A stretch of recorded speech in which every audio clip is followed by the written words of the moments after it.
Olá, meus queridos. A graça e a paz do Senhor Jesus. Tudo bem com vocês? Estamos aqui para mais uma aula do nosso curso de iniciação doutrinária da Igreja Presbiteriana de Menino Matarazzo.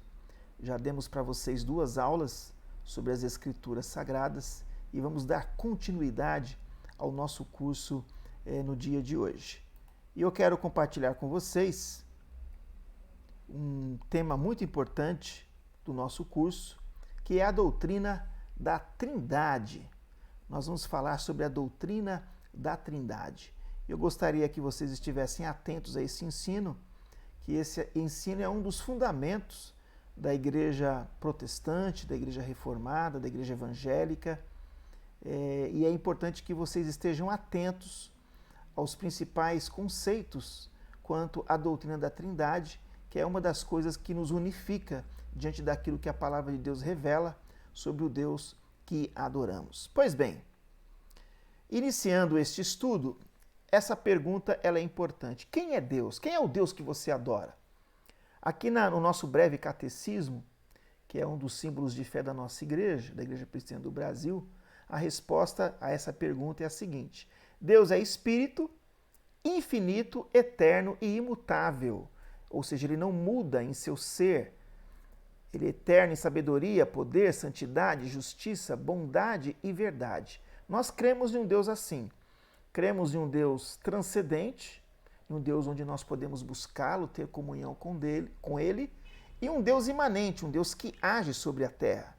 Por isso nós somos teístas. Nós cremos em um Deus transcendente e em um Deus que age, um Deus que intervém, do qual chamamos imanente. Pois bem, tendo essa definição sobre o Deus que adoramos, cremos também em um Deus trino. E aqui vem a definição básica da Trindade, que é uma das doutrinas muito conhecidas no cristianismo. Há um só Deus que subsiste em 3 pessoas: o Pai, o Filho e o Espírito Santo. E quando nós olhamos para essa definição de forma humana, humanamente falando, pode trazer muitas dúvidas para nós. Como é que 3 são 1? E nós vamos ver aqui que é um Deus que subsiste em 3 pessoas. E vamos aprender que eles não se misturam, ou seja, o Pai não é o Filho não é o Espírito Santo e o Espírito Santo não é o Pai. Mas o Pai é Deus, o Filho é Deus e o Espírito Santo é Deus. Pois bem, amados, olhando para isso, nós vamos ver aqui que há 3 pessoas na divindade. Vamos ver aqui as definições dos nossos símbolos de fé. Primeiramente, o breve catecismo, que é constituído por perguntas. Ele pergunta: quantas pessoas há na divindade? Há 3 pessoas na divindade: o Pai, o Filho e o Espírito Santo. E estas 3 são um Deus, da mesma substância, iguais em poder e glória. No nosso catecismo maior, tem a pergunta também: quantas pessoas há na divindade? A resposta: há 3 pessoas na divindade: o Pai, o Filho e o Espírito Santo. E essas 3 pessoas são um só Deus, verdadeiro e eterno, da mesma substância, iguais em poder e glória, embora distintas pelas suas propriedades pessoais. Então, nós vamos ver aqui que é um Deus que subsiste em 3 pessoas: o Pai, o Filho e o Espírito Santo. Eles são um só Deus, verdadeiro e eterno, são da mesma substância, iguais em poder e glória. Então não há uma competição entre as 3 pessoas da Trindade, nenhum é maior ou menor que o outro. Eles são distintos nas suas propriedades pessoais, e nós vamos ver daqui a pouco, nas suas funções no plano eterno de redenção. E aí nós vemos, tem diante de nós um mistério. A doutrina da Trindade é um dos mistérios das doutrinas cristãs que nós cristãos aceitamos pela fé.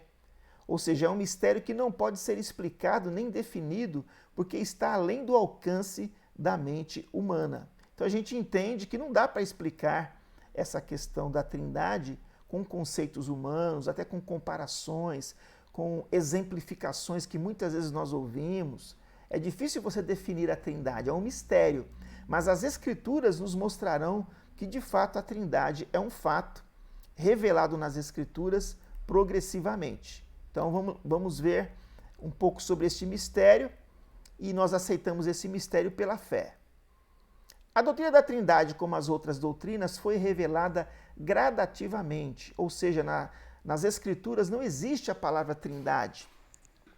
Há nelas, porém, um ensino claro da existência de Deus, Pai, do Deus Filho e do Deus Espírito Santo. Quem cunhou essa palavra Trindade foi um dos pais da igreja, Tertuliano, no século III. Ele cunhou essa palavra diante da reflexão que ele teve das Escrituras de um Deus trino.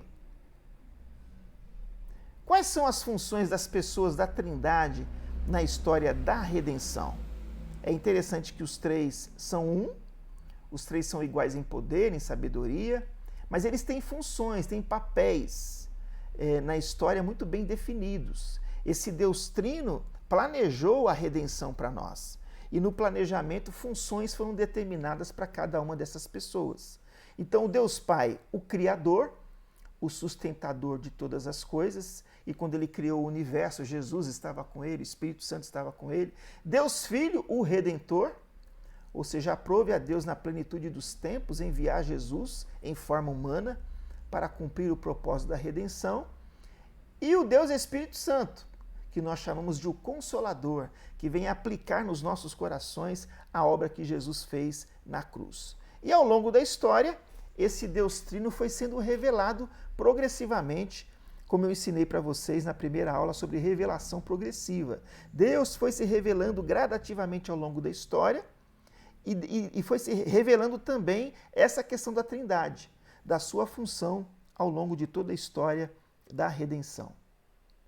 Vamos lá então, examinando a cada uma das pessoas da Trindade. Quem é o Pai?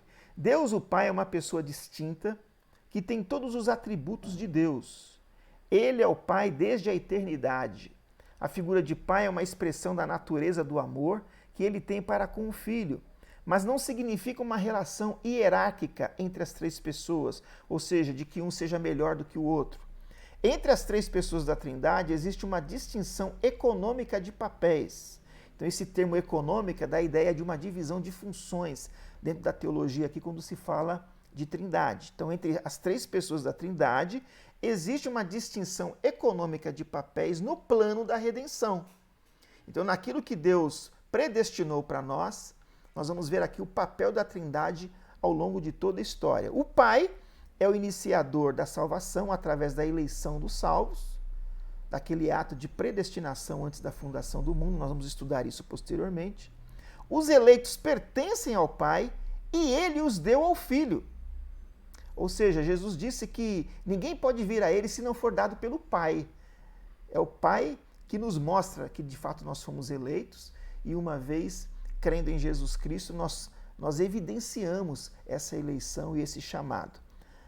A harmonia entre as três pessoas é perfeita no plano da salvação. Então, há uma harmonia de realizações do Pai, do Filho e do Espírito Santo ao longo de toda a história. Quem é o Filho?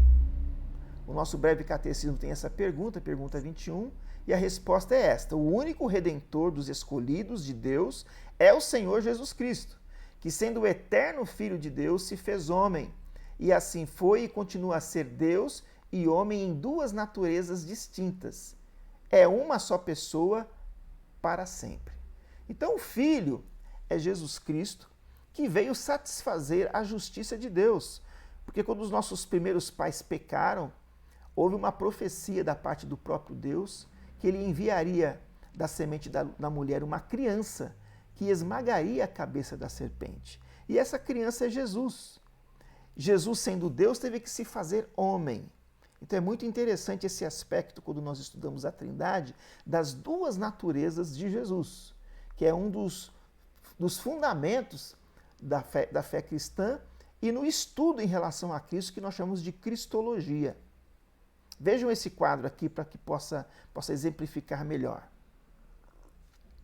Então, o primeiro texto que nós temos, Gênesis 3,15. Porém, inimizade entre ti e a mulher, entre a tua descendência e o seu descendente. Este te ferirá a cabeça e tu lhe ferirás o calcanhar. Nós chamamos Gênesis 3,15 de o primeiro evangelho. Foi aqui que Deus já começa a anunciar o seu plano que iria se revelar progressivamente ao longo da história. E aqui nós temos a consequência, né, dessa promessa que foi feita lá no Éden. Vindo, porém, à plenitude do tempo, Deus enviou o seu Filho, nascido de mulher, nascido sobre a lei, para resgatar os que estavam sobre a lei, a fim de que recebêssemos a adoção de filhos. Então, em Gálatas 4, verso 4 a 5, nós vemos a concretização desse plano que foi feito lá atrás, quando os nossos primeiros pais pecaram e o próprio Deus anunciou que Jesus viria ao mundo para nos redimir. Então percebam que diante disso, nós vemos duas naturezas em Jesus, a natureza divina, onde ele é 100% Deus, e a natureza humana, onde ele é 100% homem. Houve muitos movimentos na história da igreja que tentaram, de alguma maneira, frustrar esses dois princípios aqui. Existia um movimento na história da igreja chamada arianismo, onde eles negavam a natureza divina de Jesus. E não há como negar que Jesus Cristo é Deus. Depois tivemos os docetistas, que diziam que Jesus era uma mera aparência humana. E houve alguns concílios da igreja que determinaram que esses dois ensinos, o arianismo e o docetismo, eram errados.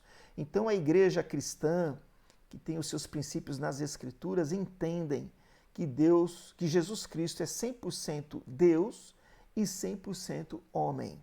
Essas duas naturezas são muito importantes, elas são plenas e elas não se misturam. E nós vamos ver daqui a pouco por que isso foi necessário acontecer. Vamos ver aqui neste livro a união das naturezas do Redentor, do mestre Heber Carlos de Campos. Ele vai mostrar os motivos por que Jesus Cristo tinha que ser Deus. Vejam aqui o primeiro argumento. O Redentor tinha de ser um verdadeiro Deus para ser um poderoso Salvador. Ou seja, para que ele pudesse nos salvar e nos libertar do pecado, ele tinha que ser Deus. Um segundo argumento, o Redentor tinha de ser também divino para apresentar um sacrifício de valor infinito. Ou seja, fazendo uma analogia, uma comparação ao sacrifício que eram feitos com os animais, para que os pecados fossem perdoados no Antigo Testamento, o animalzinho tinha que ser novo, tinha que ser limpo, tinha que ser puro. E um homem, por si só, não poderia satisfazer a justiça de Deus de morrer por uma humanidade. Ele tinha que ser Deus, para que esse sacrifício fosse de valor infinito. Por isso que Jesus se encarnou. Ele sendo Deus, ele se fez homem. Ele deixou a sua glória, deixou seus anjos, deixou toda a adoração que lhe era dada e se fez homem, assumiu uma forma humana, vestiu pele humana. E nisso nós já vemos o grande amor que Deus teve por nós. Porque isso foi uma humilhação. Ele sendo o Criador, o Redentor de todas as coisas, o Deus Todo-Poderoso, ele se humilhou quando ele assumiu a forma humana. Mas isso era necessário para que ele pudesse apresentar um sacrifício de valor infinito, sendo Deus e sendo homem. Um terceiro argumento da necessidade da natureza divina é que o Redentor tinha de ser também divino para que pudesse suportar a ira divina. Se Jesus só fosse homem, ele não suportaria. Ele tinha que ser também Deus. Olha que mistério interessante. E como nós vemos aqui, como o projeto de Deus por nós foi lindo, diante dessa manifestação da natureza divina de Jesus, como também da sua natureza humana. E o Redentor tinha de ser também divino para que pudesse salvar pecadores. Se Jesus fosse somente homem, ele não poderia nos salvar. Ele tinha que ser Deus também, para que a salvação pudesse ter um efeito eficaz nas nossas almas, nos nossos corpos, na nossa vida, na nossa história. E o Dr. Heber, ele também vai argumentar por que a necessidade de uma natureza humana. E o primeiro argumento que ele usa é o seguinte: o Redentor tinha de ser um verdadeiro homem para poder substituir homens. Ou seja, além de ser Deus, ele tinha que ser homem, porque haveria uma identificação conosco. E a encarnação de Jesus nos ensina muita coisa, porque ele sentiu tudo o que nós sentimos. Ele tem empatia por nós. E um segundo argumento é que o Redentor tinha de ser um homem ideal, não simplesmente um homem real. Ou seja, ele tinha que ser um homem ideal, que tinha essa marca da divindade também e que tinha uma missão específica de nos redimir, de nos salvar, de nos substituir. Porque eu deveria estar na cruz, você deveria estar na cruz, mas nós não teríamos condições de satisfazer a justiça de Deus. A justiça de Deus consiste no seguinte, que a alma que pecar, essa morrerá. E Deus, só Jesus, na pessoa de Jesus Cristo, o nosso pecado podia ser coberto, podia ser, de fato, perdoado completamente. O Redentor tinha de ser tentável, mas não poderia pecar. Ou seja, Deus não pode ser tentado, mas o homem pode. Então veja que interessante, Jesus Cristo sendo Deus, mas também sendo homem, ele poderia ser tentado. E ele foi tentado em todas as coisas, diz a Escritura, mas sem pecado. Ele não pecou. E isso nos dá a condição de superarmos também as tentações que vêm sobre nós ao longo da nossa vida. Porque ele foi em todas as coisas tentado, mas não pecou. É ele que nos fortalece na tentação, é ele que nos leva a orar, não nos deixe cair em tentação. Então percebam que quando nós falamos da Trindade na pessoa de Jesus Cristo, é importante estudar as duas naturezas, tá bom? Jesus é 100% homem, 100% Deus, 100% Deus, 100% homem. E isso nos habilita a experimentarmos todos os efeitos do plano redentivo dele para a nossa vida, como nós explicamos diante desse estudo que o pastor Heber Carlos de Campos dá neste livro. Um livro grosso, que tem muito ensino. Se você puder adquirir depois, se tiver dúvidas, vale a pena tê-lo. Pois bem, vamos agora para a terceira pessoa da Trindade, que é o Espírito Santo. O Espírito Santo é a terceira pessoa da Trindade, procedente do Pai e do Filho, da mesma substância e igual em poder e glória. E deve-se crer nele, amá-lo, obedecê-lo e adorá-lo, juntamente com o Pai e o Filho, por todos os séculos. Isso está na Confissão de Fé de Westminster. A Confissão de Fé de Westminster é um resumo das doutrinas que os reformados acreditam, que nós presbiterianos acreditamos, que foi feita entre o século XVI e XVII. Nós temos ali os escritos da Confissão de Fé que demonstram a importância da sistematização das nossas doutrinas. E essa é a visão que nós temos do Espírito Santo. O Espírito Santo não é uma mera força, não é um ventinho, não é um soprinho. Ele é Deus e ele é uma pessoa. E quando nós falamos de uma pessoa tem sentimentos, uma pessoa tem inteligência, uma pessoa reage. Então, o Pai tem as suas reações, o Filho, como também o Espírito Santo. E é o que nós vamos ver agora sobre a personalidade do Espírito Santo. Mas é uma pergunta anterior, antes de nós estudarmos isso. As três pessoas da Trindade são iguais? Quem é a maior? Geralmente tem muita confusão em relação a isso. As Escrituras revelam que o Filho e o Espírito Santo são Deus iguais ao Pai, atribuindo-lhes os mesmos nomes, atributos, obras e culto, os quais só a Deus pertencem. Então nós veremos os atributos, as propriedades que pertencem a Deus Pai, também na pessoa de Deus Filho e na pessoa do Espírito Santo. Porque há muitas seitas que às vezes tentam diminuir a Jesus, por exemplo, dizendo que ele não é Deus, que ele só foi um homem. Dizendo que o Espírito Santo não é Deus, que ele é uma mera força de Deus, um soprinho de Deus.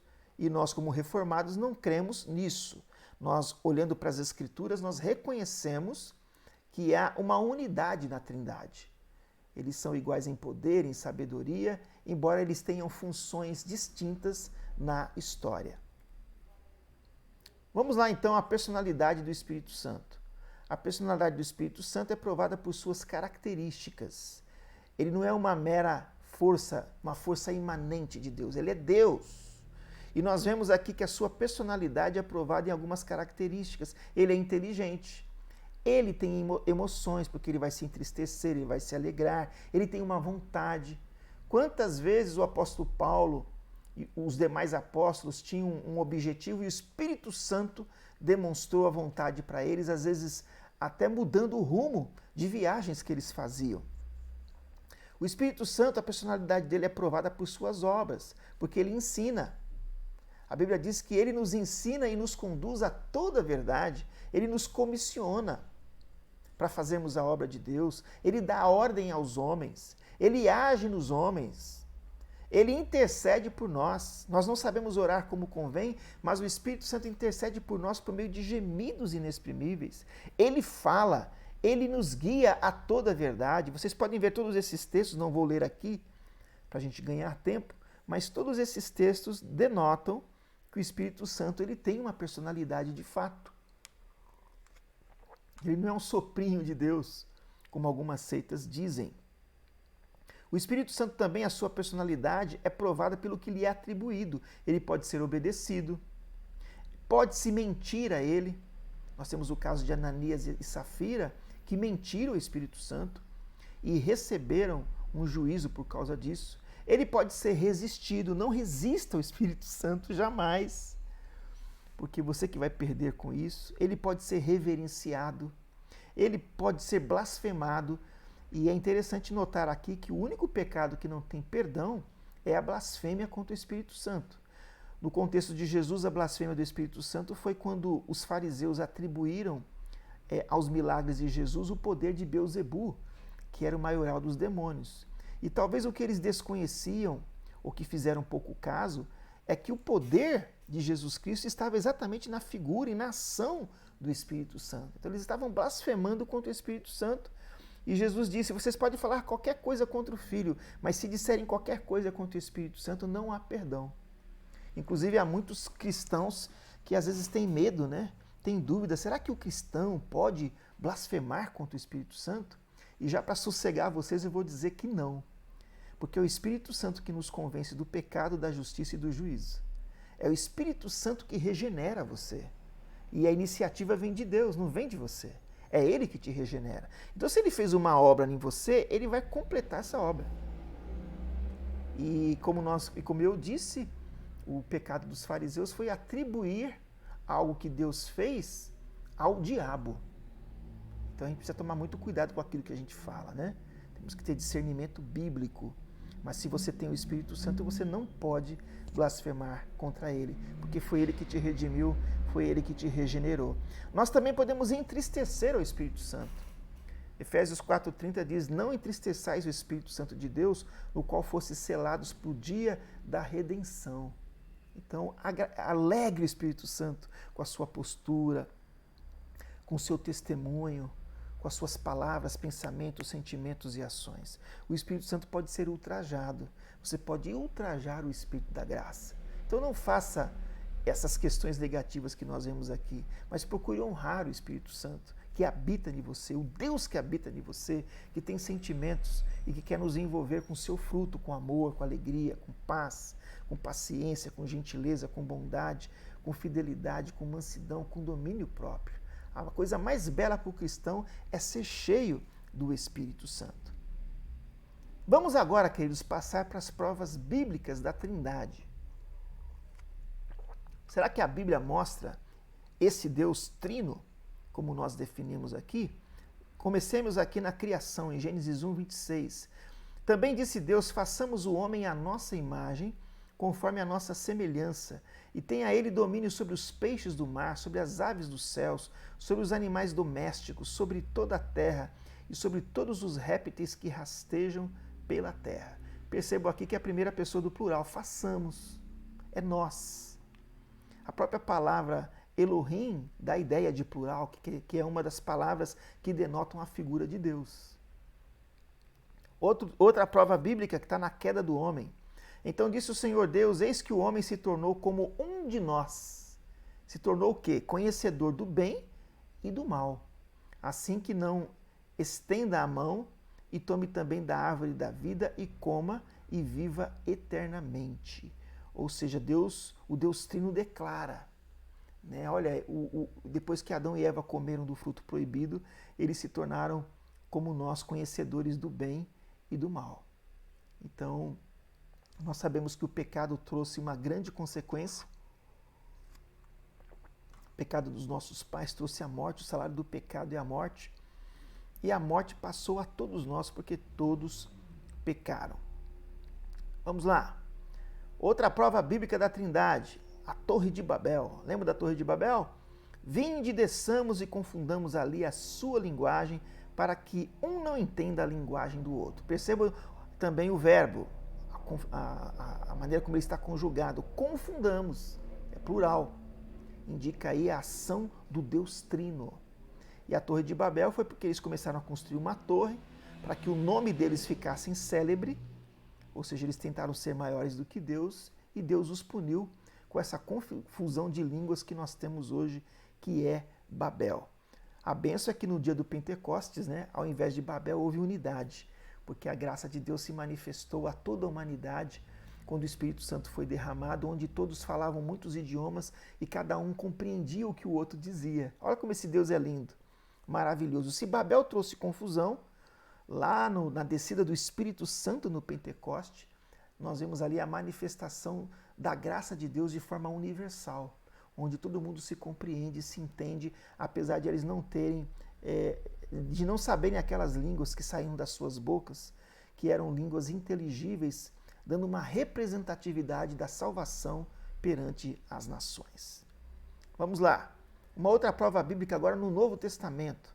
Batizado Jesus, saiu logo da água e eis que lhe se abriram os céus e viu o Espírito de Deus descendo como pomba vindo sobre ele. E uma voz dos céus que dizia, este é meu filho, ó o Pai falando, meu filho amado em que me comprazo. Então, como Agostinho dizia, se você quer ver a Trindade, vai até o Rio Jordão, porque no batismo de Jesus nós vemos claramente a questão da Trindade, na presença de Jesus, com a figura de Jesus, o Espírito Santo vindo sobre ele como pomba, e a voz do Pai dizendo, este é meu filho amado em que tenho todo o meu prazer, em quem me comprazo. Um outro texto é da grande comissão, quando Jesus, depois de ressurreto, vai subir aos céus, e ele diz para os seus discípulos, ide, portanto, e fazer discípulos de todas as nações, batizando em nome de quem? Em nome do Pai, do Filho e do Espírito Santo. Olha aqui a Trindade. E ensinando-os a guardar todas as coisas que vos tenho ordenado, e eis que estou convosco todos os dias, até a consumação dos séculos. Então, quando nós pregamos o Evangelho, e as pessoas são regeneradas e confessam a Jesus Cristo como Senhor e Salvador, nós batizamos essas pessoas no nome do Pai, do Filho e do Espírito Santo. Veja que interessante isso daqui quanto à diversidade de Deus, quanto a esse estudo. Né? Como eu disse para vocês, o estudo da Trindade é um mistério, é confuso para a nossa mente. Perceba aqui que o Pai é Deus, o Filho é Deus, o Espírito Santo é Deus. Um Deus que subsiste em três pessoas. Mas percebam, o Pai não é o Filho não é o Espírito Santo não é o Pai. Eles são distintos, três pessoas distintas que subsistem em um só Deus. Confuso, né? Mas é assim que a nossa teologia descreve a figura da Trindade. As três pessoas da Trindade são pessoas distintas. Este quadro aqui é um quadro muito interessante, que se vocês quiserem depois estudarem, mas nós vemos aqui os atributos desse Deus Trino. Temos os atributos que são incomunicáveis. O que seria isso, pastor? Atributos incomunicáveis. Primeiramente, atributos são qualidades, são propriedades de Deus. E por que incomunicáveis? Porque não pode se comunicar ao homem. Por exemplo, quando nós pensamos em Deus, Deus é onipresente, Ele está em todo lugar. Ele é onipotente, tem todo o poder. E Ele é onisciente, Ele sabe tudo. Nós não temos esses atributos. Existem os atributos comunicáveis, como amor, justiça. Nós podemos amar, nós podemos fazer justiça, que são atributos de Deus. Mas os incomunicáveis nós não temos. E os atributos incomunicáveis aparecem nas três pessoas da Trindade. O Pai onipresente, onipotente, onisciente, Criador, eterno, santo, santificador, salvador. O Filho também onipresente, onipotente, onisciente, Criador, eterno, santo, santificador e salvador. E a mesma coisa com o Espírito Santo. Então nós percebemos que esses atributos incomunicáveis se manifestam plenamente nas três pessoas da Trindade. Vamos ver aqui, queridos, algumas heresias sobre a Trindade na história da Igreja. Houve muita confusão quando se começou a estudar esse assunto e a sistematizar esse assunto.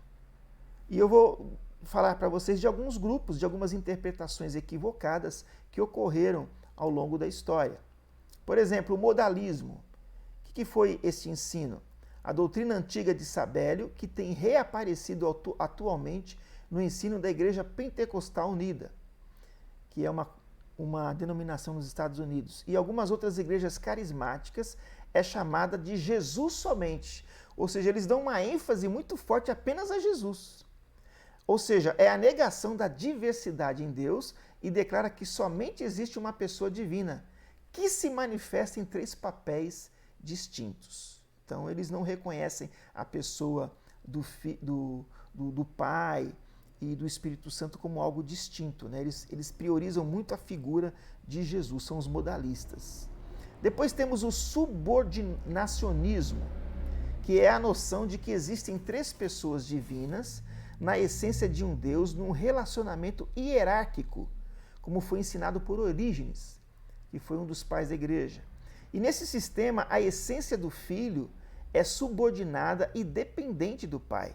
O Espírito Santo é subordinado aos dois. Então, a divindade do Filho e do Espírito é derivada do Pai e não é essencial. A relação hierárquica implica que o Filho e o Espírito são inferiores ao Pai. Por exemplo, quando Jesus disse que, quanto à sua volta, quando ele estava falando com os seus discípulos, que ninguém sabia a hora, nem o Filho, nem os anjos, tão somente o Pai. Muita gente usa esse texto para dizer que Jesus era inferior ao Pai. Mas o que nós precisamos entender é que Jesus estava no campo terreno aqui na terra antes da sua glorificação, antes da glorificação do seu corpo. Então nós entendemos como igreja reformada que Jesus sabe sim hoje quando ele vai voltar. Ele disse isso dentro desse quadro do Deus encarnado, Deus como homem. E tem muitos que usam esse texto para dizer que ele é subordinado ao Pai, que ele é inferior. Não é assim que nós cremos. E muitos que interpretam que o Espírito Santo é apenas um vento, uma força imanente que vem de Deus, mas ele não é Deus. Então esse é o problema do subordinacionismo. Temos também o arianismo, como eu falei no início da aula, que veio do presbítero Ário, aqui ensinado antigamente pelo bispo Ário e atualmente pelas testemunhas de Jeová, que são aqueles que batem nas portas, que vão de 2 em 2. O arianismo é a negação da divindade de Cristo e a noção de que ele é um ser criado. E segundo Ário, Cristo foi o primeiro ser criado e ele criou as demais coisas. As testemunhas de Jeová ensinam que Jesus é o arcanjo Miguel. O arianismo também negou a divindade do Espírito Santo. Então tome muito cuidado com os argumentos das testemunhas de Jeová, porque eles inclusive deturpam textos bíblicos, eles violentam textos bíblicos, eles não respeitam as regras hermenêuticas, as regras de interpretação das Escrituras, que existem algumas regras, e nem mesmo o texto original. Às vezes eles deturpam a tradução de alguns textos para querer dizer que Jesus Cristo não é Deus. E a palavra de Deus nos mostra claramente que em Jesus reside toda a plenitude da divindade. Ele é Deus e ele também é homem. Este é o grande mistério da encarnação e das duas naturezas de Jesus. Temos também o socianismo. Os socinianos, durante a época da Reforma Protestante, negaram a divindade de Cristo e declararam de que ele era simplesmente um homem. Eles são os pais do liberalismo moderno e do unitarianismo. Eles também negaram a personalidade do Espírito Santo ao ensinar que o Espírito Santo é uma força, uma mera força imanente de Deus. Então, nós cremos que a redenção, para acontecer, nós precisávamos, como nós vimos na nossa aula, de um Redentor que fosse plenamente Deus e de um Redentor que fosse plenamente homem. Depois vocês podem ver aqueles argumentos que eu trouxe para vocês do Dr. Eber.